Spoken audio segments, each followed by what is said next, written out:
Ok, pessoal, então vamos analisar aqui o restante, né, do capítulo e a gente vai começar falando sobre a conquista da dimensão simbólica do pensamento, o jogo como gênese da metáfora, que é um conceito, é uma proposta que nós já tínhamos falado a respeito, não é? Aqui, nesse momento, a autora começa os seus comentários justamente julgando essa visão muito racionalista e reducionista do ser humano. A visão muito racionalista e reducionista do ser humano tende a nos dizer que o homem, ao aprender, ao adquirir conhecimento, ele, na verdade, se apropria simplesmente, de forma bastante mecânica e automática, daquilo que é oferecido externamente, tá? E, na verdade, não é assim que acontece. Como nós temos visto, o homem constrói conhecimento e a cultura que ele carrega, sua subjetividade, suas emoções, tudo isso influencia na forma de pensar, no desenvolvimento do pensamento e na forma como o homem se relaciona e interpreta o mundo, né? Se relaciona com a sociedade e interpreta o mundo. Então a gente vai dar sequência a isso e vamos afunilando cada vez mais para a ideia da importância do jogo para o desenvolvimento do conhecimento, do pensamento e da linguagem na criança, lá nas instituições educacionais infantis. Ok, então voltando aqui, a autora traz uma ideia para nós que é a seguinte: a visão racionalista, que é também uma visão reducionista, né? Ela é reducionista, é a visão vigente que nós temos nas instituições sociais, na escola e tal. Ela contribui com isso aqui, ó.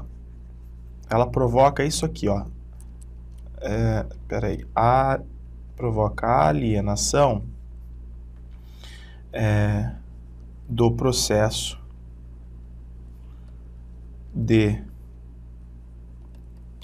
criação e simbolização do sujeito.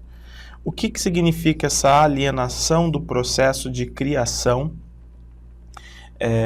e de simbolização do sujeito? É justamente um fundamento para isso que a gente está estudando. Uma vez que o ser humano não é concebido como um sujeito que constrói o conhecimento a partir da cultura, então ele recebe tudo pronto, ele recebe tudo já construído por alguém que já está num patamar mais evoluído. Vamos dizer assim, o adulto mais evoluído que já se apropriou da cultura, constrói aquilo que representa o simbólico e o indivíduo simplesmente se apropria daquilo de forma mecânica, de forma automática. A visão reducionista, ela tende a nos fazer pensar dessa forma, ok? Por isso que ela contribui, na verdade, com essa ideia de alienação do processo de criação e simbolização do sujeito. Ela é como se fosse assim, ela desvaloriza o sujeito nesse processo de criação, de simbolização. Na verdade, nós simbolizamos, nós vamos nos desenvolvendo, criando, nós vamos aperfeiçoando essa capacidade de pensar, de imaginar, né? Isso tudo, aliás, a partir da própria imaginação. Então, qual é o perigo? Essa alienação, ela reflete lá na educação infantil. Essa forma de pensar acaba refletindo na educação infantil. Então, na educação infantil, o que a gente tem, a realidade que nós temos na educação infantil é o quê? É a realidade da criança, vamos colocar assim, ó, da criança sem liberdade, tá? E espaço, sem liberdade e espaço para viver a infância de maneira plena e enriquecedora, ok? De maneira plena e enriquecedora. Por quê? Só para concluir, então, para reforçarmos, porque se não é a criança que produz, como ela é vista como um sujeito ainda incapaz, e eu dou tudo pronto para ela, então ela não tem liberdade e espaço para criar, tá? para viver a infância a partir das suas próprias manifestações, da sua própria linguagem. A criança acaba sendo julgada nesse processo. Tudo que ela faz está errado, né? Ela ainda não sabe, ela ainda não consegue entender, ela ainda não consegue manifestar. Então, tudo é subvalorizado. Então, é como se fosse o seguinte, essa visão racionalista, ela faz com que a gente só possa pensar e agir de acordo com aquilo que já está posto, de acordo com aquilo que já está convencionado, de acordo com aquilo que já está culturalmente presente. Tá? Bom, como eu falei, afunilando aqui para a ideia do jogo, né? Qual a importância, então, de nós continuarmos falando da questão do jogo? O jogo representa a imaginação em ação. O jogo representa, não, ele proporciona isso, né? A possibilidade de exercer a imaginação em ação. A partir do momento que a criança está ali fantasiando, está criando, está pensando. E esse processo psicológico, imaginar para a criança é um processo psicológico novo. Para o adulto, não. Mas para a criança que até então as suas ações estavam muito focadas no sensório motor, né? A criança ela não tinha ainda adquirido a capacidade de pensar, de planejar suas ações, então ela fazia tudo muito impulsivamente, tal. De repente a criança começa a desenvolver a capacidade, porque ela desenvolveu a linguagem auxilia a criança a desenvolver a capacidade de pensar, ela se torna um instrumento de pensamento, né? Ela se transforma nesse instrumento.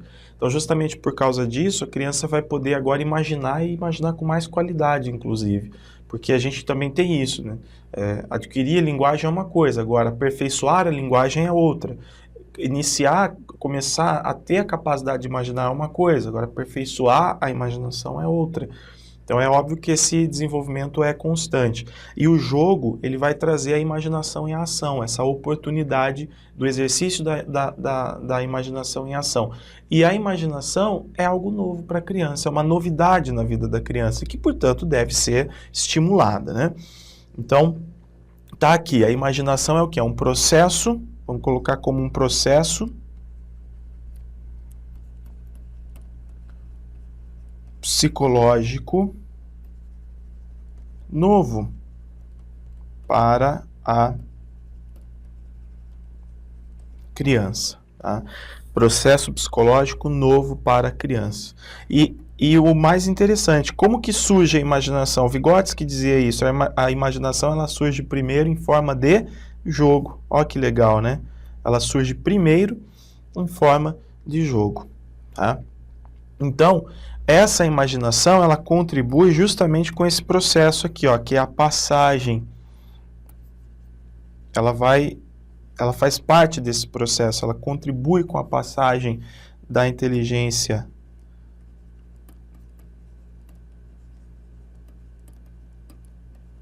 simbólica para a inteligência prática. Porque a criança começa a pensar, a planejar o que pretende fazer, né? Ela imagina, obviamente, ela está num momento ali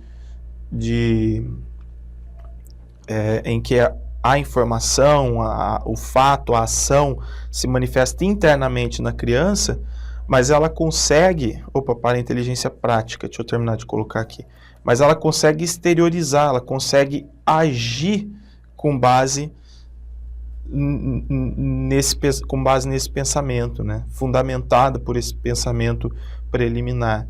Então a imaginação ajuda justamente a desenvolver essa passagem da inteligência simbólica para a inteligência prática, ok? Mas poderíamos também, de repente, discutir, né, a inteligência prática. Aqui é uma relação cíclica, na verdade, né? Aqui é uma relação cíclica, na verdade. Tá? Bom, sem entrar nesse mérito agora, está aí um importante papel da imaginação, instruir a ação da criança, okay? Potencializar a ação da criança. Agora, uma coisa que fica muito claro para nós é o seguinte, é óbvio que se eu estou valorizando a imaginação, eu preciso dar à criança liberdade, tempo e espaço adequados para que ela possa, então, imaginar. Se dentro da instituição de educação infantil nós oferecemos apenas jogos de regras ou jogos pré-moldados, pré-configurados pelos professores, a criança ela não tem essa oportunidade. Consequentemente, eu não estou impactando apenas a forma de brincar da criança, eu estou tirando a oportunidade dela desenvolver algo que é primordial e que vai ser para o resto da vida primordial para ela, que é o pensamento. Então, isso envolve, por exemplo, a aquisição da autonomia, o desenvolvimento da autonomia aos poucos. A criança vai desenvolver autonomia conforme ela tiver maior habilidade para pensar, para imaginar, para planejar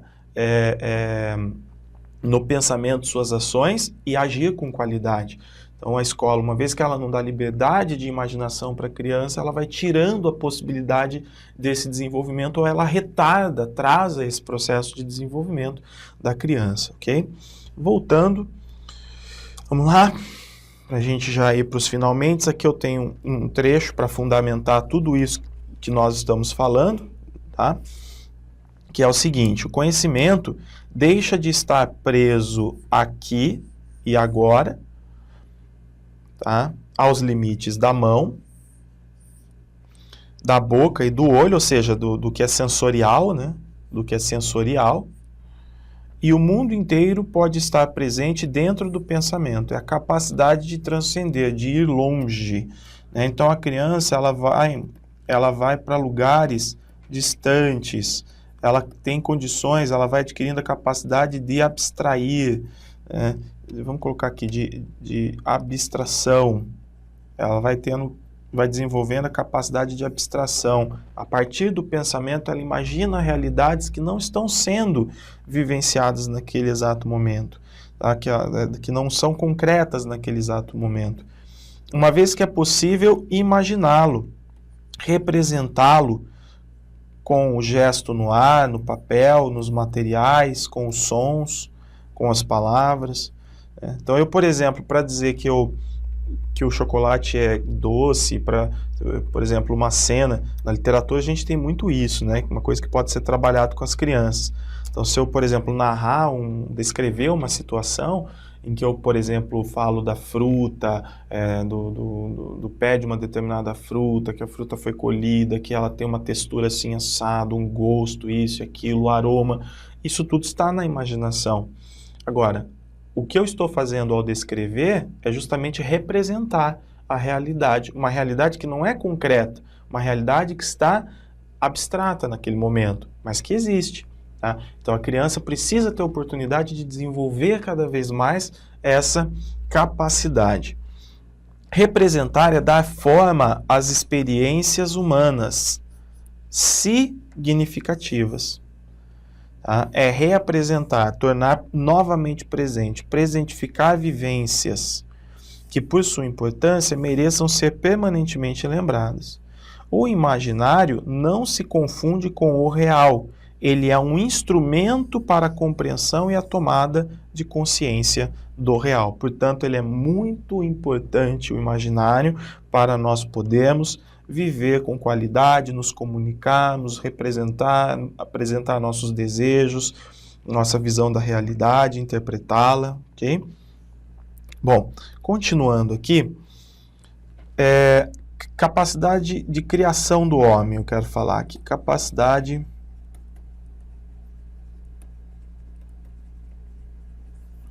de criação do homem. Você já deve ter, dependendo do curso que você faz, aí comigo, você já deve ter ouvido eu falar disso, ou então, se não ouviu, eu vou reforçar agora algo que eu sempre coloco nas aulas, até porque os autores trazem muito essa ideia, que na antropologia e na filosofia, elas são mais, na sociologia também, é uma ideia muito presente, né? Que é o seguinte: a racionalidade do homem, né, a diferença do homem para o animal, é que o homem carrega uma racionalidade que permite a ele criar. Porque o animal, ele tem uma racionalidade também, só que é uma racionalidade mais prática. O animal, ele consegue agir com base nos instintos, com base na configuração que a natureza lhe deu. Então, a racionalidade do animal é uma racionalidade voltada mais para a reprodução daquilo que a natureza deu a ele, de suporte para que ele possa viver. Então, o animal ele anda bem, ele nada, ele voa, ele caça. Então, ele faz isso tudo muito bem, só que ele não faz nada diferente daquilo que está programado para fazer. Então, as ações dos animais, em geral, são determinadas pela natureza. Já o homem tem, obviamente, sua constituição biológica e sua forma de viver determinada pela natureza. Só que o homem pode transformar muitos aspectos. O homem não nasce com asas, mas voa. O homem consegue procriar sem ter a relação sexual, por exemplo, a partir das tecnologias desenvolvidas, não é? O homem consegue se locomover mais rápido, mesmo sem ter musculatura e corpo adequado para isso.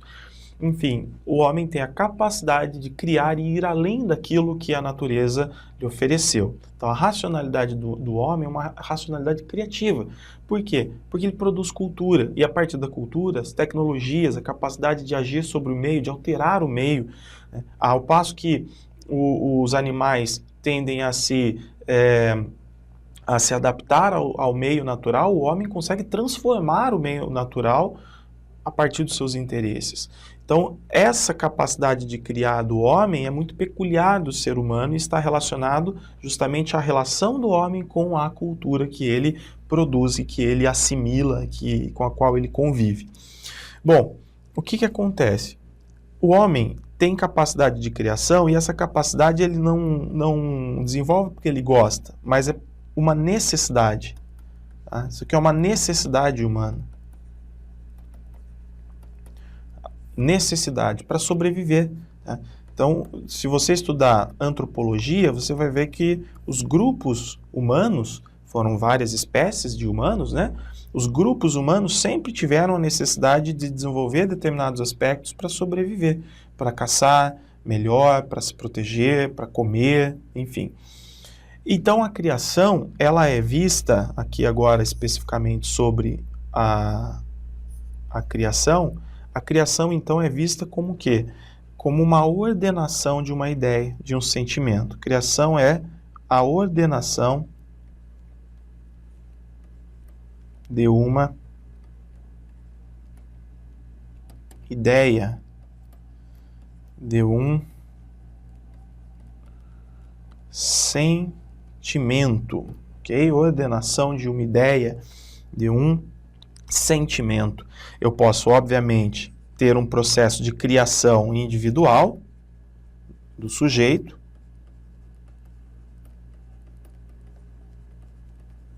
tá? Mas o que é mais comum é a criação dentro do espaço coletivo cultural, tá? Criação dentro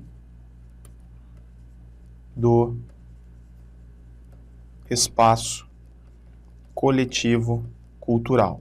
Então, nós nos inspiramos a partir do que nós vemos e coletivamente, a partir da cultura existente no meio, como base, como parâmetro, nós podemos criar, né? A partir das intervenções na realidade. O Vygotsky vai dizer o seguinte, que a relação do homem com a natureza, com a realidade, é dialética, né? Está sempre em transformação. E a partir dessa relação dialética sempre em transformação, nós vamos evoluindo, nós vamos evoluindo do pensamento mais elementar para os pensamentos mais complexos, né? Das ações mais elementares, meramente física e motoras, para as ações superiores, por exemplo, pensar, a linguagem verbal, oral e escrita. Tá? Bom, o que é importante? O que é suporte da capacidade de criar? Qual é o suporte da capacidade de criação do homem? A cultura. Tá? A cultura que construímos, a cultura que vai influenciar a vida do ser humano, é ela que vai orientar o fazer, é ela que vai orientar a imaginação do homem para que ele possa criar e tudo mais. E dentro da cultura nós temos religião, nós temos arte, nós temos mitos, nós temos ciência. Tudo isso aqui serve de base para o homem. tudo serve de base para a linguagem verbal, seja ela oral ou escrita, não é? A linguagem verbal, a partir da qual nos comunicamos, interpretamos a realidade. Então, tudo isso permite ao homem o quê? Viver o universo simbólico. Então, vamos colocar aqui, ó, permitem ao homem viver o universo simbólico. Tá? Permitem ao homem viver o universo simbólico.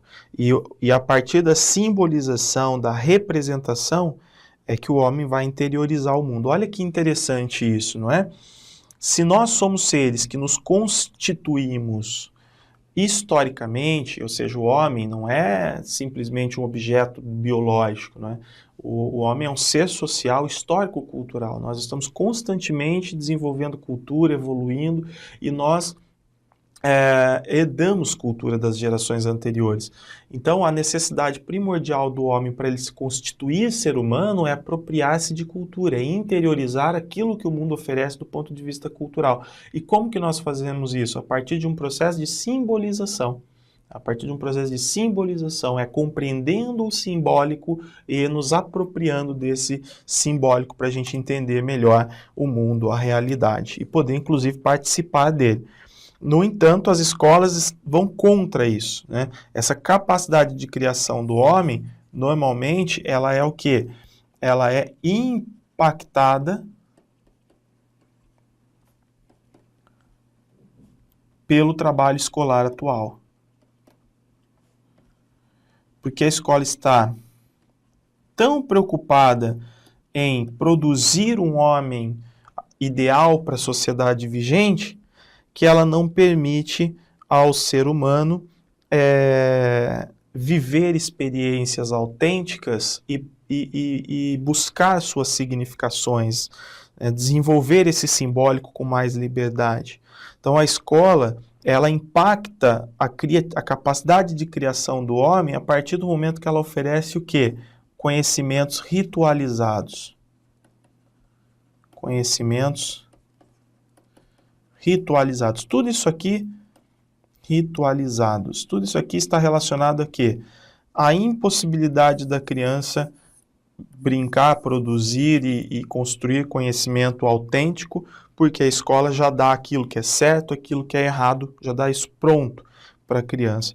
Então, na verdade, quando nós deveríamos estimular o jogo metafórico para que haja o desenvolvimento da capacidade de pensar da criança, né? Então, o ideal seria, a partir do jogo simbólico, nós, então, desenvolvemos aqui o jogo metafórico, que no texto é visto praticamente como sinônimos. O que a escola oferece é uma aprendizagem mecanizada. Então, isso aqui é diferente de aprendizagem mecanizada, e a aprendizagem mecanizada é o que as escolas tendem a oferecer, e por isso nós precisamos romper, né, com essa ideia. E por fim, entendemos, deixa eu voltar aqui para finalizar a aula, e por fim entendemos que se o direito da criança é ter acesso à educação de qualidade e se desenvolver integralmente no âmbito da instituição educacional e com o apoio dela, né, sem desvalorizar a educação não formal, a educação informal, se é direito da criança, então é direito da criança também que a escola realize suas atividades de forma adequada para que a criança tenha experiências significativas e possibilidade de se desenvolver. Nós estamos falando do seguinte, nós estamos num estágio de sociedade, de direitos sociais, que exige um trabalho de qualidade da escola. Exigir um trabalho de qualidade quer dizer, exige que a escola atue com base numa concepção educacional mais adequada para os tempos atuais. Então é direito da criança ter a liberdade de se desenvolver dentro da instituição educacional, tendo a infância valorizada, tendo aquele momento que ela vive valorizado, tendo, portanto, liberdade, espaços adequados para o processo de simbolização. E oferecer jogos simbólicos é uma boa estratégia para garantir esses direitos das crianças, ok? Ficamos por aqui e na próxima aula a gente vai analisar o capítulo 3 da obra. Lembrando que são 9 textos, ok? Até a próxima aula, gente.